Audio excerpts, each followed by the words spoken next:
Bienvenue à notre formation au baptême. Ceci est la 15e vidéo donc de notre formation au baptême. Cette formation, elle est utilisée par l'Église baptiste de la Côte Basque, Sud-Land, ici dans le sud-est de la France.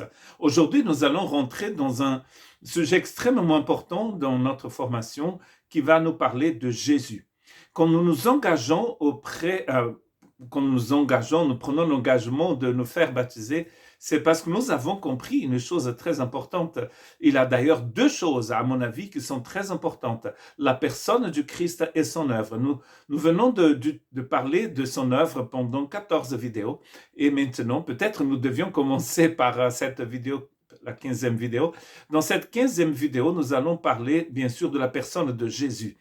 Et aujourd'hui, je voudrais partager avec vous ce message de l'Évangile qui nous démontre et nous dit que Jésus est le Messie, il est le Fils de Dieu. D'ailleurs, si vous voulez comprendre l'épître de Jean, vous devez lire Jean chapitre 20, versets 30 et 31, où Jean dit que Jésus avait fait beaucoup de choses, mais en fait, les choses que Jean avait utilisées, qu'il appelle des signes, ces signes démontrent que Jésus est le Fils de Dieu, le Messie. Et qu'en croyant en lui, nous avons la vie éternelle. Donc, quand vous avez pris la décision de prendre votre baptême, c'est parce que vous avez compris l'œuvre de Jésus et vous avez compris, en fait, qui Jésus est vraiment. Dans Genèse chapitre 3, verset 15, ce que nous appelons le premier évangile, c'est écrit qu'un jour, Dieu allait envoyer quelqu'un pour écraser la tête du serpent. Et ce quelqu'un est appelé la descendance ou la postérité. Donc, après Jean 3,15, vous allez trouver le mot postérité aux descendances qui va apparaître notamment dans la révélation que Dieu a faite à Abraham. Quand Dieu se révèle à Abraham, il va parler de la descendance. C'est Paul qui va nous expliquer dans le Nouveau Testament que la descendance d'Abraham s'appelle Jésus-Christ, n'est-ce pas? On ne devait pas être étonné parce que le seul qui peut vraiment écraser la tête du serpent, c'est le Messie, c'est le Christ, le Fils de Dieu. Jésus va demander à ses disciples qui il pensait qu'il était. Et c'est Pierre qui va nous donner la bonne réponse.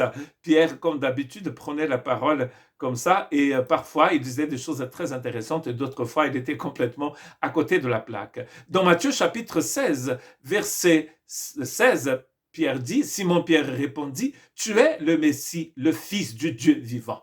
Tu es le Messie, le Fils du Dieu vivant. Donc Jésus est le Messie, le Fils du Dieu vivant. Et il va lui-même nous donner en fait plusieurs pistes pour que nous puissions comprendre qu'il est vraiment le Fils de Dieu. Dans Jean chapitre 11, verset 25, c'est écrit, Jésus lui dit, c'est moi qui suis la résurrection, c'est moi qui suis la vie éternelle. Celui qui croit en moi vivra même s'il meurt. Donc Jésus était en train de parler de lui-même comme étant la résurrection et étant la vie. Il n'est pas seulement celui qui apporte la résurrection et qui nous donne la vie, il est lui-même la vie éternelle. Or, seul Dieu peut être cette vie éternelle.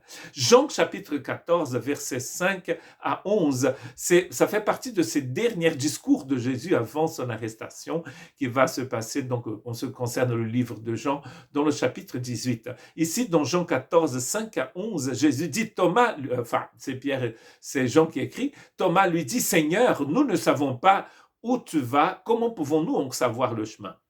Jésus lui dit, c'est moi qui suis le chemin.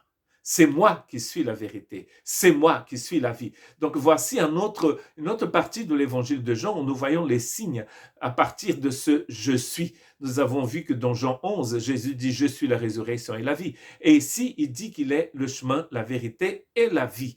Et ensuite, il dit « on ne vient au Père que par moi ». Mais oui, il est le Messie et le Fils de Dieu. Et il n'y a aucune intercession dans la Bible qui soit possible sans Jésus. Tout passe par Jésus et par personne d'autre. Si vous me connaissiez, vous connaîtriez aussi mon Père.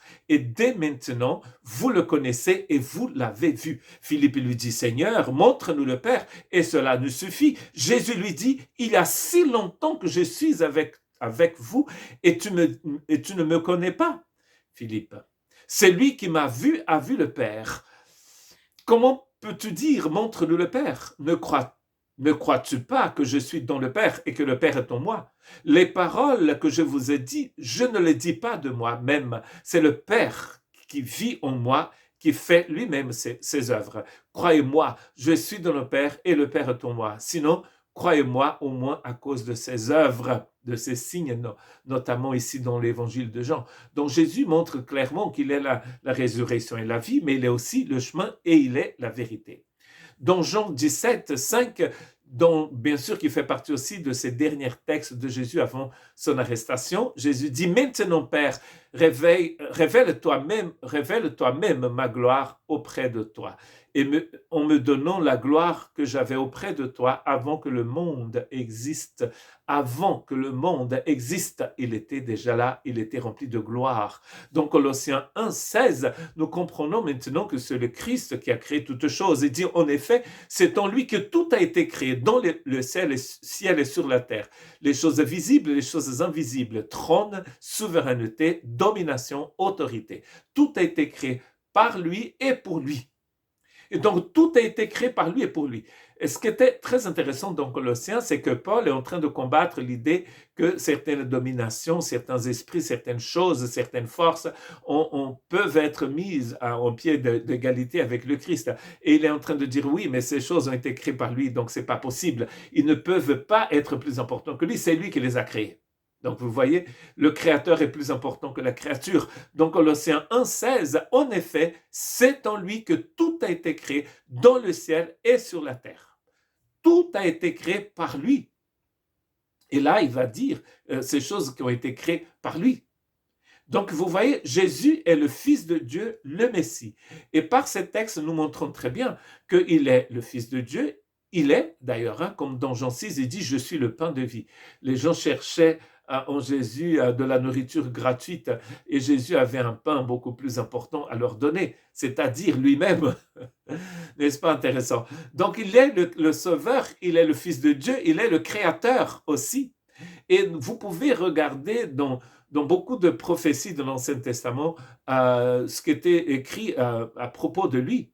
Et je voudrais d'ailleurs cette fois de mettre ces références dans le descriptif de cette vidéo pour que vous puissiez vous-même aller lire dans Zacharie, dans Michée, dans Ésaïe, pour que vous puissiez voir que toutes ces choses ont été à parler de lui. Donc, le but d'aujourd'hui, c'est de parler de Jésus-Christ, le Messie, le Fils de Dieu. Et dans la 16e vidéo, nous allons rentrer nous allons parler de Jésus, le Sauveur. Donc, il est très important que, avant de prendre votre baptême, que vous puissiez croire à l'œuvre de Jésus et à la personne de Jésus. D'abord, normalement, on devait mettre dans l'autre sens, la personne de Jésus et l'œuvre de Jésus. Quand nous avons étudié sur l'œuvre de Jésus, ici dans notre chaîne, nous avons bien sûr parlé de lui. Il est celui qui était et qui viendra, le Tout-Puissant. Que Dieu vous bénisse.